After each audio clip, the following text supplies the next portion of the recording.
Okay, this is the second video for the mortise and tenon joint. Last time we went over the mortise. Okay, we made this on a hollow chisel mortise machine. Basic layout of the joint. Once again, the width of the mortise is 3/8, which is determined by the chisel on the hollow chisel mortise machine. The depth, we went with a standard depth of 3/4. Actually, we went a little bit deeper because we're intending on making our tenon length right here 3/4 of an inch.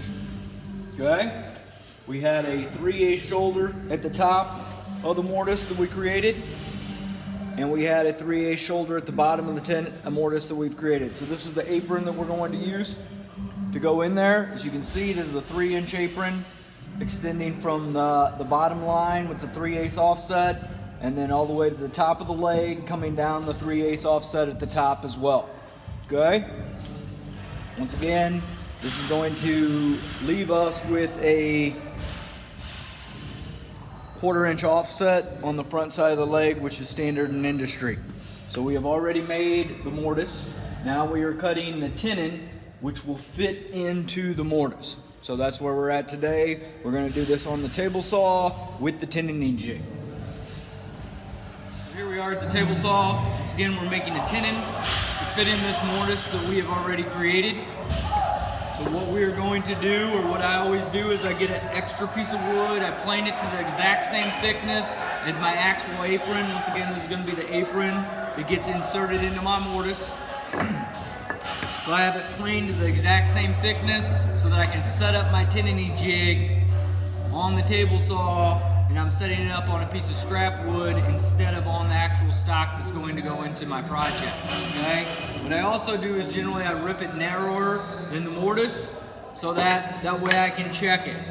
Okay? I'm also going to be jumping over to the radial arm saw to cut the shoulders off on this to expedite the process a little bit, to check my fit.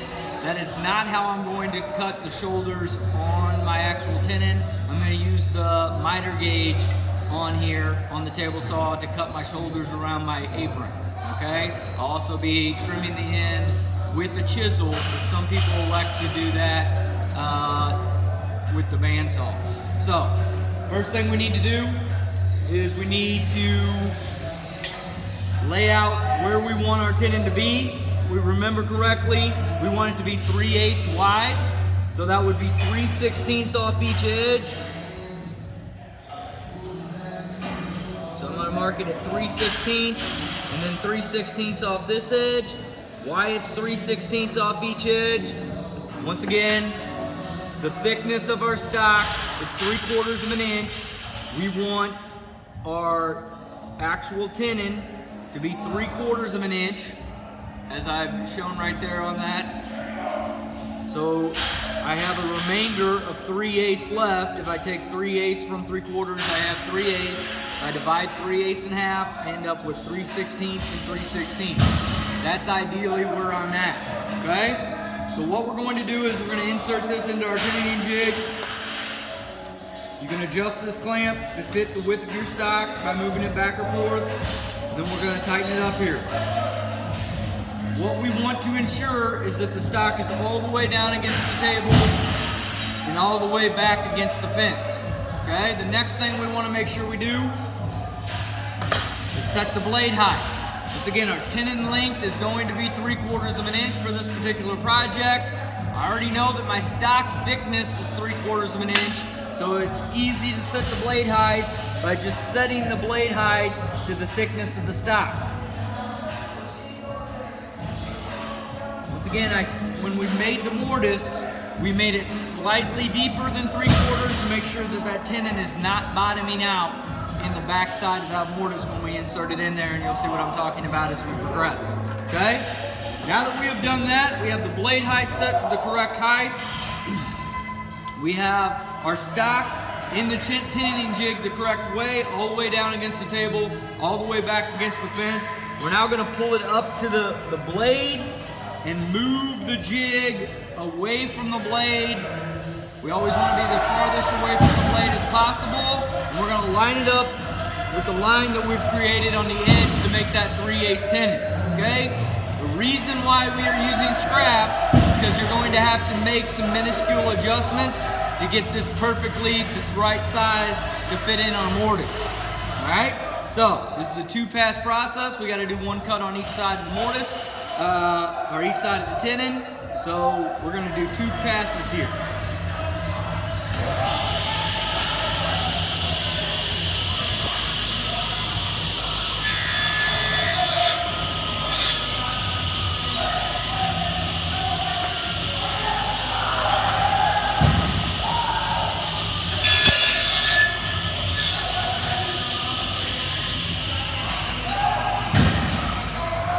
Okay, as you can see there, I have 2 curves, 1 on each side.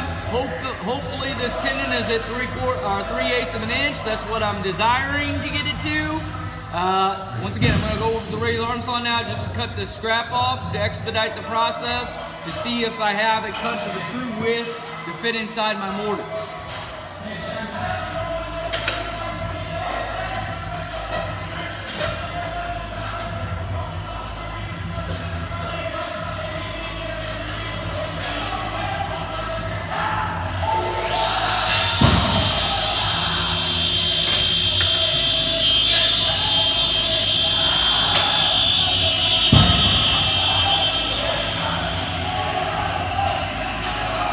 As you can see here, I've cut the shoulders off, but I left this little tag here. That's so I can set up the fence later with the miter gauge to cut my shoulders. So right now, all I'm trying to figure out is if this thickness is correct for my mortise.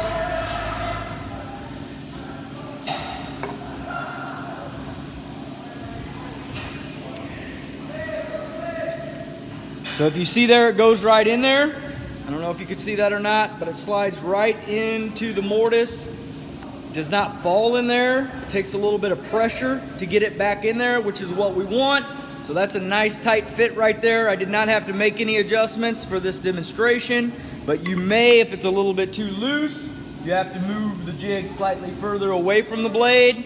If it's a little bit too tight, you got to minusculely move the jig back into the blade. How you would do that is by loosening this knob right here, this larger knob, and then dialing this handle right here in or out to get it closer or further away from the blade. Once again, using your stock as a reference to see how far you're moving it, and there is a scale right here on the front of the tenoning jig. Alright, so now that we have set our stock, if we're making a true table, you're going to do this process 8 times because you have 4 aprons, and you do it on each end of each apron. So 2, 4, 6, 8 each end. So since I'm using this as an example, I'm just going to do both ends of this one stock.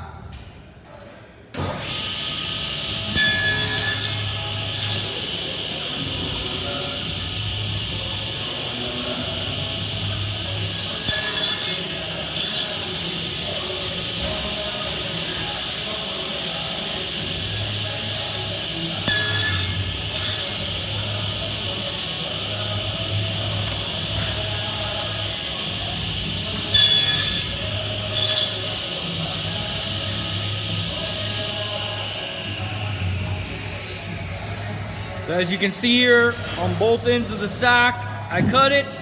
You would do that 3 more times, the exact process that I did to get all 4 of your aprons cut with the right width tenon on the end of it. Once again, the depth coming in here is 3/4 of an inch. That is the height of the blade.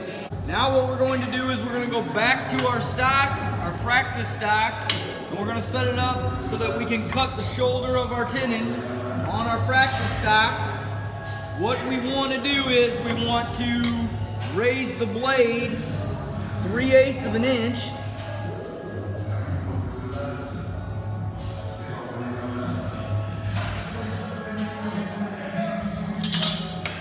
Actually, we're going to drop the blade down to 3/8 of an inch. I misspoke, but that's the shoulder we created on the mortise. Okay? So, now that we've dropped that down, what I like to do is I like to actually take the mortise that I made, just in case I made a mistake, and mark where my shoulders are going to be. And and then cross-reference that with the blade. We can, if there's a little bit of a discrepancy here, fix this when we cut the shoulder off when we're using our chisel at a later time, which is going to happen here momentarily. Okay, so now that we've set the blade height to 3/8 of an inch, we're going to come in here with our practice stock that we used. We're going to get the miter gauge, because this is a cross-cutting operation. We're going to use the fence as a stop block. Now we can use the fence as a stop block in this situation because we are not cutting all the way through the stock, so it's not going to create a binding action or a kickback. If you're cutting all the way through the stock, you could not use the miter gauge and fence in the same time. Since we're not cutting all the way through it, we can use them in combination with one another.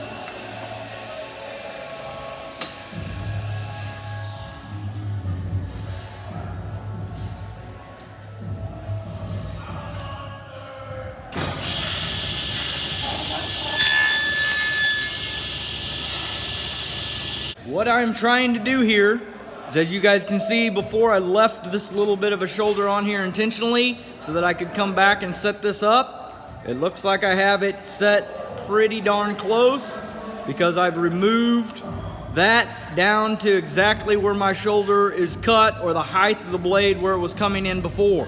Okay, so I have it set appropriate right now. You may have to move the fence once again minusculely left or right to get it perfectly flush with this, and that's why we are doing it on a scrap piece. Okay, so now we have our fence set as a stop block so that we can cut these shoulders off on the side. So again, this is gonna have our board up on edge to do this. We're gonna make 4 cuts on each apron on this.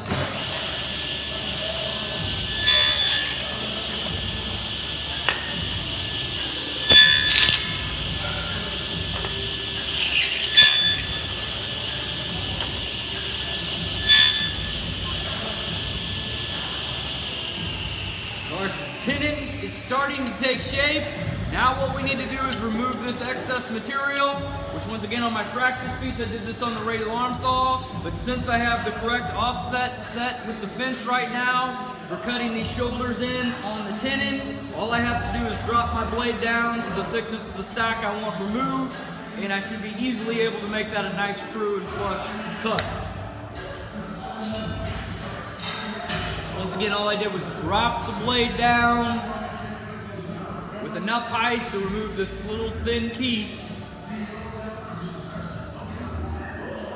Right here, all I'm trying to do is raise the blade up high enough to cut that piece off so that I have a nice true shoulder there.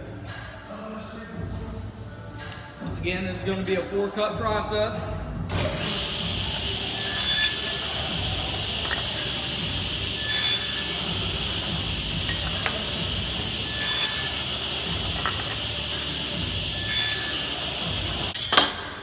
So now what I have is I have my tenon cut. Obviously, it's not going to fit down inside my mortise yet because I have to cut those 2 shoulders off where it looks kind of like an eye there.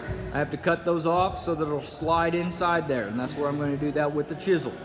You could do this on the bandsaw. I think the chisel works a little bit better. So we're going to move over here to the table and set the chisel up before doing this. All right, so as you can see, I already have marked on my stock 3/8 of an inch over. I did that when I was setting up the height for this cut, and I have 3/8 of an inch marked over here. That's where I'm going to line my chisel up. So what I'm going to do is I'm going to take this chisel. It has a beveled edge on it right here. I don't know if you can see that or not. I'm going to put the beveled edge out and the flat side on the line. So I'm going to line it up just like this, and I'm going to cut that out. Okay, so I'm going to stick this in the vise so that it's secure. If I have it lined up appropriately when I make this chisel cut, which it should take very minimal effort to cut this off because I'm cutting in grain, and I'm going with the direction of the wood, I'm just going to tap this down. And as you can see, it just fell right off. I'm going to do the exact same thing to the other side. Just fell right off. And once again, if I'm a little bit off on it, I can clean that up with the chisel because we keep our chisels nice and sharp. If you look at this, see how there's a little bit of variation here, how it's split. I can easily clean that up with the chisel. I'm going to check it with my mortise first though. So here's the mortise we were working within. So we're going to see if that'll fit in there. As expected, it does not because of that taper I mentioned. So I'm going to come back and clean this tenon up just a little bit. These are sharp enough that you can almost do it by hand.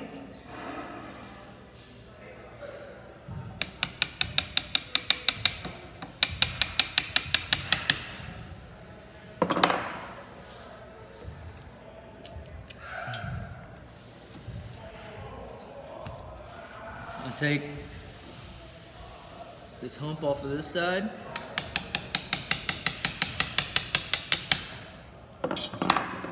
Go ahead and check it while it's in the vise just to see if I need to take a little bit more off. I do.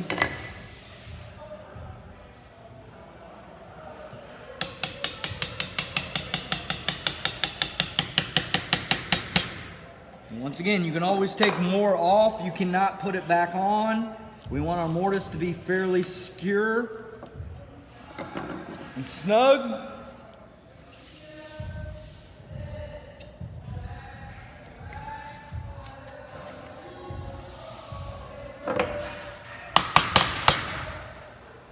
Alright, so we got it in there now. So as you guys can see right here, I have a nice tight seam there, no crack. On this side, nice tight seam there, no crack. What I'm wanting is the top edge of the mortise and the leg and the apron where they plug in, be nice and flush. If that's not flush, my tabletop or whatever I'm putting on top of here is not going to set level. I'm going to have a crack under there. So I want to make sure I'm doing that. If it has a little bit of play, your mortise and tenon up and down vertically, that's okay. We'd rather not have it, but it's okay if we do. If for some reason you put your tenon in there and it's sticking, your apron sticking up above your leg, what you can do is just come over here to the opposing side. You can come to the bottom side and just trim a little bit extra off of the tenon here so that it allows it to sit down in there further. Okay? So that is the tenon for the mortise and tenon. You had the mortise in the previous video. You had the mortise in the previous video, and this was the tenon.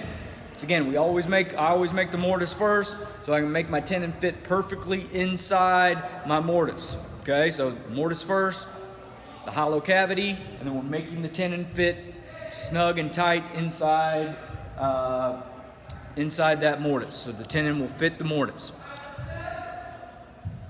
Things for the quiz. Tenon length is going to be 3/4 on most standard stock. The width of the mortise is controlled by the hollow chisel mortise machine with the chisel that exists in there, which is 3/8 of an inch. The shoulder offset on your tenon is going to be 3/8 down, 3/8 down. The width of the tenon, or the thickness of it, is going to be 3/8 of an inch. The shoulders on each side, because we're working with standard stock, is going to be 3/16 and 3/16. So once again, length 3/4, top shoulder 3/8, bottom shoulder 3/8, and each outside edge or shoulder is going to be 3/16 and 3/16. When looking at the mortise, it matches it. 3/8 down, 3/8 wide, and it comes down 3/8 short of the width of the apron. So if I put that on there, the apron extends down 3/8 below the mortise. Okay? Depth of the mortise is slightly deeper than the length of the tenon, which the tenon was 3/4, so this is slightly deeper than 3/8. I controlled that by setting the depth stop on the hollow chisel mortise machine. Extremely strong joint. Once again, we have a lot of contact area. It's nice, snug, and tight. The increased contact area makes it strong. Joint usually used in frame construction, most commonly in table leg construction. This is a blind mortise and tenon. Once again, why it's called a blind mortise and tenon is because once it's assembled, we cannot see what the joint looks like. We're not sure how this is put together. This could be a through mortise and tenon if I took and drilled that mortise all the way through the stock, and I would see my tenon sticking out the opposing side. We could also make this a pinned mortise and tenon by drilling a hole through here and sticking a pin or a dowel through that and pinning the joint.